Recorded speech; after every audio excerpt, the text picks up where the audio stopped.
everybody. I know it's not the time I would normally talk about this, but why not? Who cares? Not you. My favorite movies of all time. If you remember my list, my top 10 list of my all-time favorite movies, you're pretty aware of what they are. And it hasn't changed from there.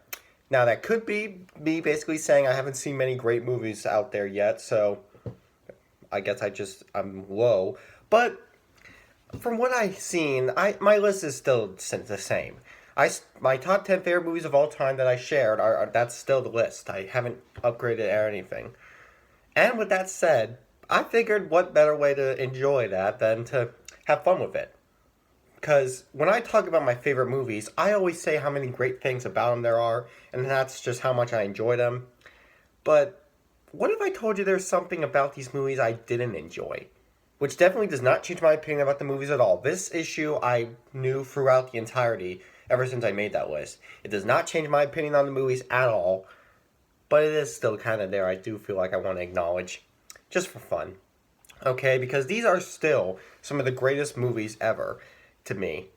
But maybe there is something about them that I do kind of not really find as good as the entirety of the film. An issue that could have made the movie not as good, but thankfully didn't bother me enough to have that reason. So I'm going to go ahead and share them. My top 10 favorite movies of all time, but I'm going to share the one thing about each movie I was not really too big a fan of. And again, doesn't change my opinion about the movie at all. I still love these movies just as much, but it's just something I figured I might as well bring up. I mean, how can you enjoy a movie and not look at something that you weren't really too much for it? There can't be a perfect movie out there. Or maybe there can. Who knows? Alright, let's look. The Dark Knight is still, to this day, my favorite Batman movie of all time. I have, of course, seen the newest Batman movie. I loved it, but it still cannot beat the epicness that The Dark Knight has to offer. This movie just has everything that makes a PG-13 superhero movie more intense than it should be. It just gives all the intensity that the superhero genre can bring us, making a movie that could have been rated R, but didn't reach that limit, but yet kind of feel like it did. That said, as much as I love all the action, all the characters, all the fun The Dark Knight brings us, there is one thing about this movie I do want to talk about. The boringness. Okay, now look, I have of course just said that there's so many epic moments about it, but there are some things about this movie I will admit there are moments that kind of don't really feel as interesting. Like, there are moments that don't really go anywhere to me. Like, a majority of the scenes with Batman's girlfriend, I forgot her name, but she barely had any role in this movie other than being the damsel in distress, the girl who just seems like she wants a perfect husband, or perfect boyfriend, but doesn't get that. And I don't know, every time I hear conversations with her, I don't really think they go anywhere. Like, whatever she says, I feel like doesn't actually have a big impact on the rest of the movie. It's just there to show off how we want to think of her.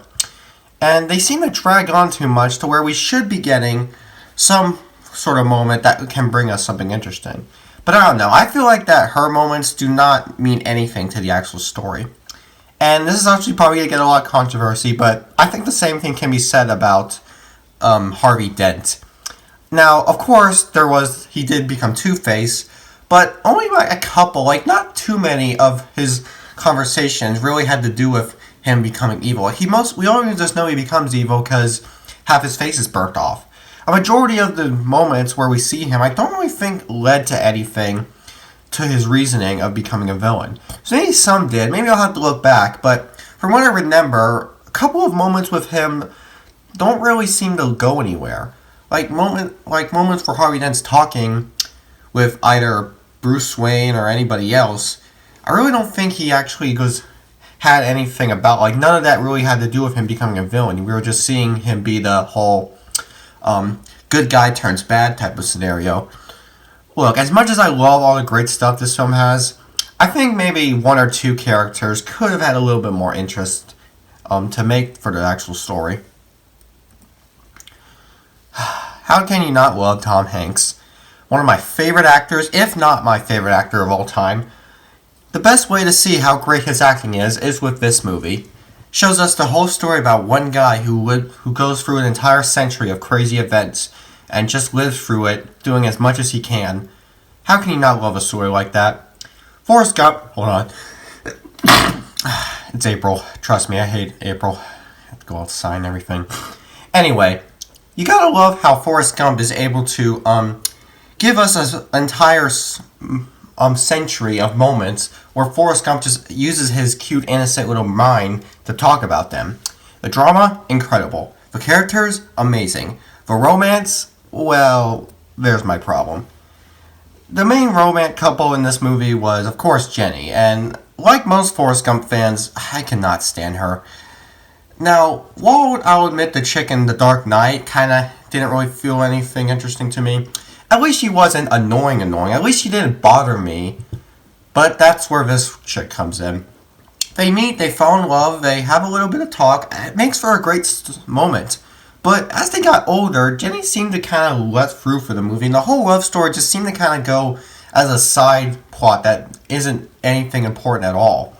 Like a scene where she is making out with some dude, Forrest Gump sees that. She goes in, Jenny's all like, Forrest, why did you do that? I have no idea why you're mad at me. I didn't do anything wrong.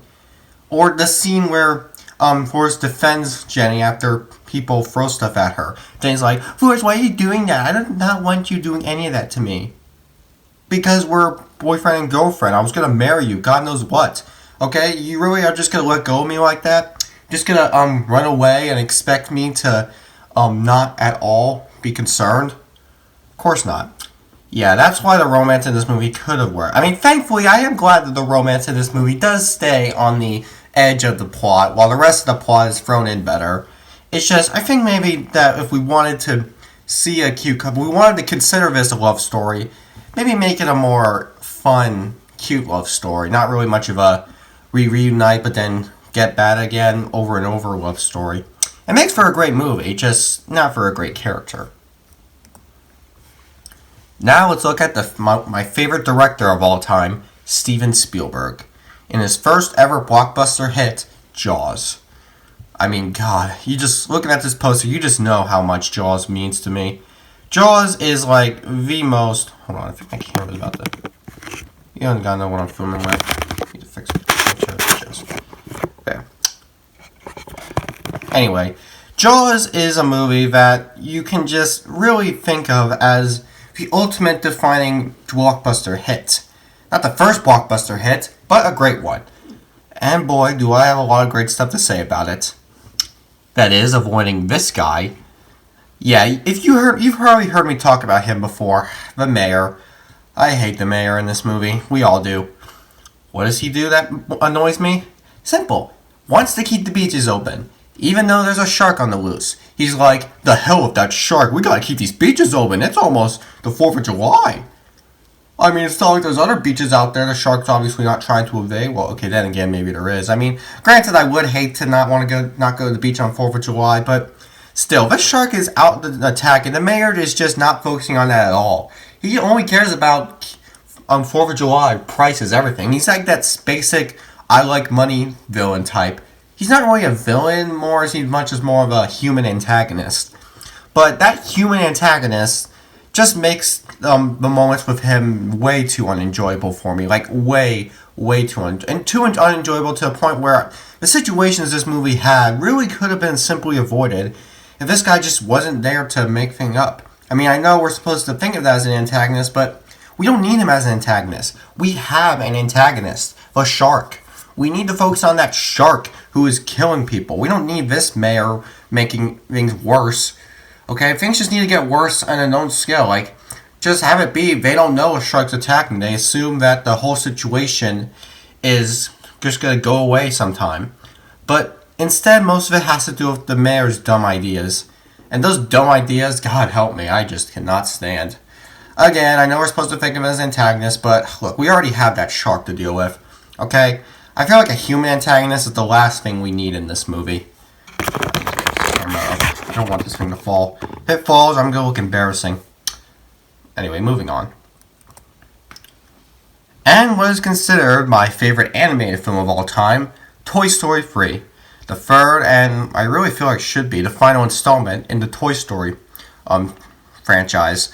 Toy Story 3 really did bring us to our childhood and brought us back to something that we still grew up with. and actually acknowledges how great of a moral that is to tell us that growing up sucks, but it's part of life, and the best way to enjoy it is to make as much as you can with it. Just to move on in the best way you can. I feel like not a lot of movies are able to give you that idea of a third installment in a franchise that mostly follows that rule. Now, believe me, Toy Story 3 cannot be any more perfect. I feel like there's not a single flaw about this movie. But what if I do have to say, the idea of toys coming to life, well, there are some advantages. I really do think that toys coming to life idea is perfect for all four movies. But saying what we said in the first film, it kind of gets confusing. Like, the idea of them being able to move around for God knows what, be able to talk as loud as they want, move as much as they want, and not get caught, kind of seems to work too much. It didn't bother me too much in the first or even second film because there were some sort of advantages to, like some good excuses we can come up with. But in the third movie, they seem to do it a lot to the point where it does seem to kind of get out of the way. Like, I mean, they just roam around through the school and nobody sees. I mean, I understand the kids not caring because, come on, they're kids. They think the toys are alive all the time. But are there no security cameras in the school? Do none of the teachers see it? Is none of the teachers going to see toys walking around and be like, what's going on? Are we being possessed by Chucky? Oh god, this school is possessed. I'm out of here. Maybe they don't have cameras. Maybe it's that kind of movie. But I don't know. I feel like that with these toys coming to life so much, I just don't seem to find much to what could really happen. Because, like, I'm glad to live in a fantasy world, but we all know in real life, if this situation was happening, they would have gotten caught eventually. In fact, I have a theory. There are many theories for this movie, but one I have is, by the time Andy is, like, 19, is that how old he is? Yeah. By the time he's 19, I think he already knows that his toys are alive, and it's just there to embrace that. Like, that's the reason he doesn't know what to do with them, because he knows he's alive, and if he gets rid of him, he's like, oh, what am I going to do? I'm not going to have this fun anymore. Then again, that would be stupid, but I'm not going to focus on that theory because I still do love the idea and concept that this movie tries to use for its advantage. But many times when I see them roaming around, I just like to think, how would I react? Obviously nothing like how they would react. If you thought Jaws was epic, in my opinion, the more epic film you could find from this guy is Jurassic Park.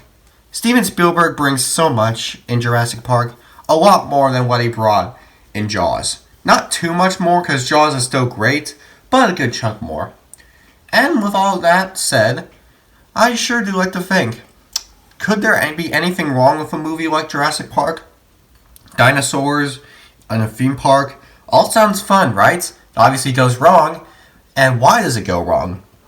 Is it because the dinosaurs outsmarted them in the craziest way possible? Or is it because they're just too stupid? Look, okay, now, I'm not saying everybody's stupid. The main two characters, Alan Grant and... forgot the chick's name. I need to think of that again. But they maybe are the smartest in the entire movie.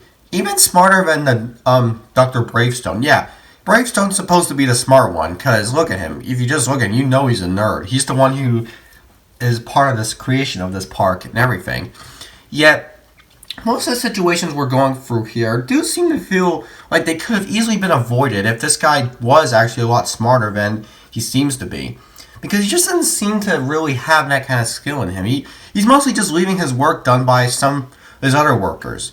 Like, he expects them to do the best of him. Like, I know you're supposed to have more people helping you, but to all the honesty, are you really just going to stand there and really think that they're going to do the best job?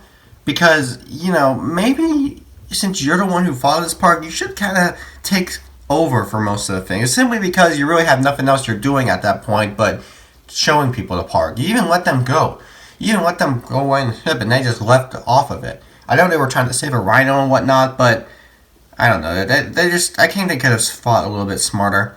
There are many moments, like many places they go, many things they get stuck in that they really do seem to get through. Like, I mostly am just sitting there, like with most horror movies, you know, not simply similar, but Like with horror movies, I'm always watching these guys go for these situations. I'm like, do this, do that. Why are you standing there? Why are you doing that? You so dumb.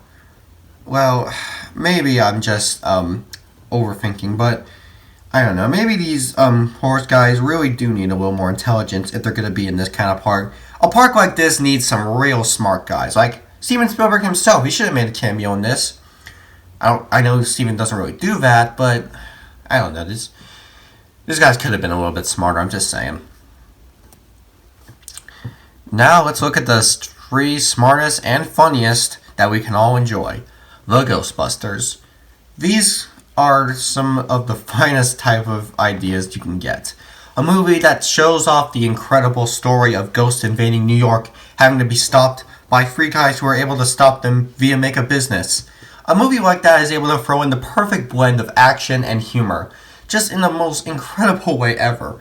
The way I see it, I couldn't think of it better. It was just great. And so much as I love the way that these Ghostbusters are able to capture ghosts in some of the most creative and craziest moments they could get into, I like it. Although, when you look at these three, you love them, but you also kind of question them. This theory, well, not really theory, much of a truth, has been roaming around a lot. Let's take a look at the human antagonist in this film, Walter Peck. Again, with the human antagonist, do we really need him that much? Anyway, this human antagonist is apparently trying to shut down their business because he thinks it's illegal.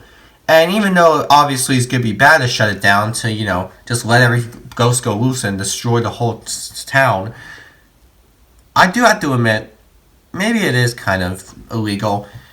I mean, they do seem to have some crazy gadgets up their sleeves. I mean, not really a license. Then again, whoever says you need a license to bust ghosts, like, that's not something that you normally hear every day. But maybe I feel like that with watching these three go through all these crazy moments, I do seem to feel like I wouldn't feel too comfortable calling them. Like, if I had a ghost in my house, should I either leave that ghost here to roam around through halls, like just go through things, or should I call somebody to catch him, but in the process destroy the place and charge me? I mean, granted the ghost will be gone, but I have an entire room I gotta clean up in the process. I already have to pay him. Why are you making me pay extra? Why do I have to pay you when I'm already gonna be forced to pay for the damages? No, okay, if I'm paying you, you're gonna use that money to pay for this crap. I don't know. I obviously shouldn't be thinking like that, but these four at the end are great in what they do, and I love them so much. They're some of my favorite movie characters of all time. But they're not the most legal movie characters of all time. They're one of those protagonist hero guys that do a lot of great stuff, but in the process make issues worse. Who doesn't love a time travel movie?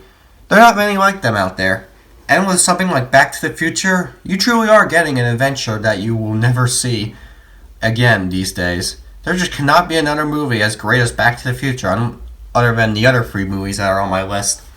Back to the Future brings Marty to the past, the present, and the future. And this first installment really does show it. Could I ever think of anything wrong with this movie? Some moments, it obviously is somewhat for kids, but even as an adult, you can't go wrong with this adventure, even if it can get pretty confusing as well. Well, okay, here's my explanation. I'm not talking about the whole Back to the Future Part 2 movie having an unrealistic 2015. That's not their fault. They had no idea what they were going to see. They thought it would be an actual future, but instead it's just smartphones and whatnot. But I'm talking about how the first movie handles Marty returning to his time period. Like, he does a lot of things in 1955. Most of them I feel like would have caused a big change in the future. I'm not trying to go with the whole you step on a pebble, a big thing could happen thing. I'm glad they're not sticking to that. But for example, he rides a skateboard that hasn't been invented yet. That could have caused some misconception to the person who did invent the skateboard. He tells Goldie Wilson he's going to be mayor in the future. He gives his hopes up. That should have led to something bad. He played music that didn't exist yet, and even coincidentally played it in front of the cousin of Chuck Berry, who is the singer of the song Marty Sings that hasn't existed yet. That definitely could have led to something.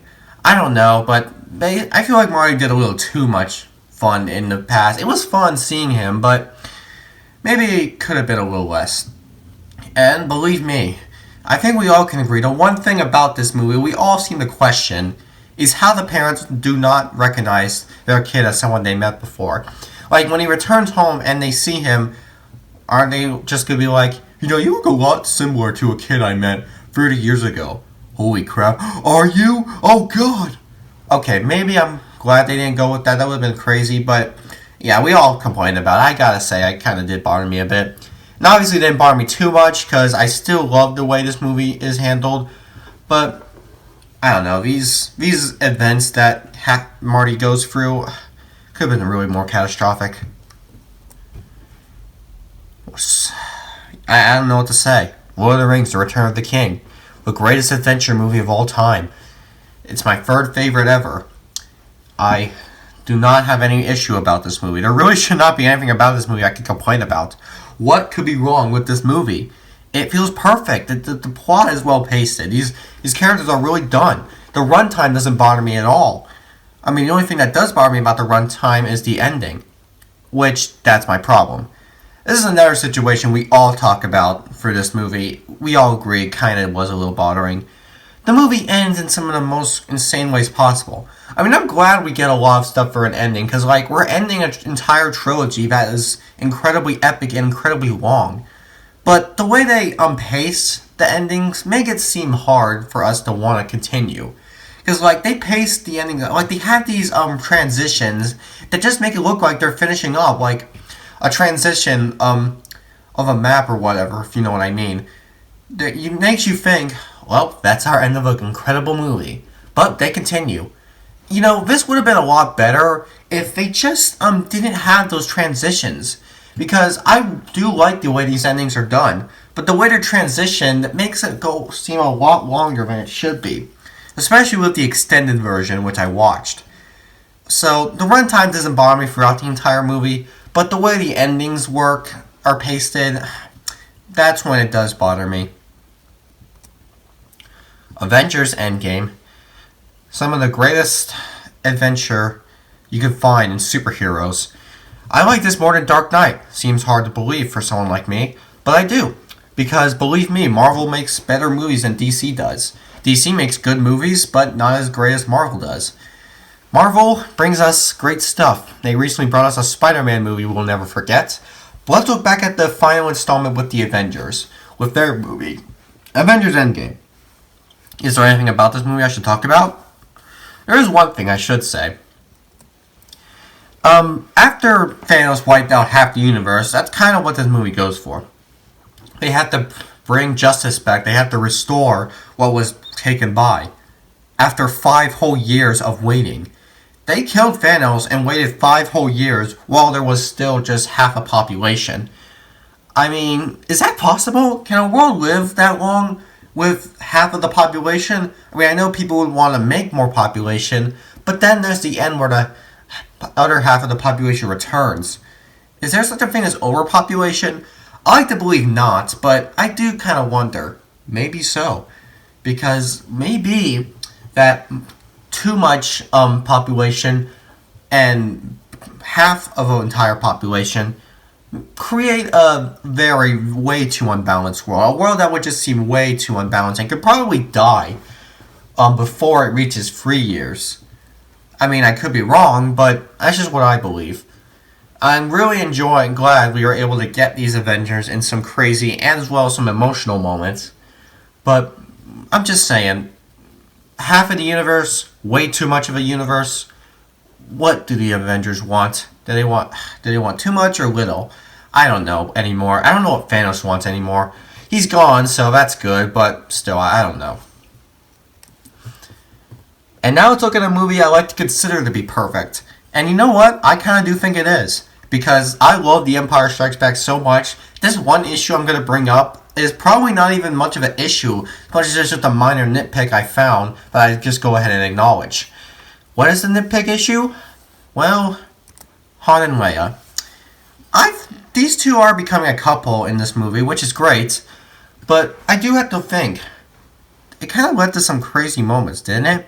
I know they're not supposed to become a couple instantly. They have to have their issues and then become a couple, and I like that. But most of it seems to kind of interfere with the story. Like, for example, the scene where Leia kisses Luke. I'm not complaining because we all know now that they're related and that would just mean Luke's gonna throw up and Leia's gonna throw up. We didn't know that before. But it still just felt random and out of nowhere since she just did that randomly. Like, no, no one saw it coming. She just randomly went to Luke and was like, "Hey, baby." Well, yeah, I don't know. That just seemed out of nowhere. But then there's moments for when Han and Leia are in the Falcon trying to escape asteroids, a sandworm, and God knows what else.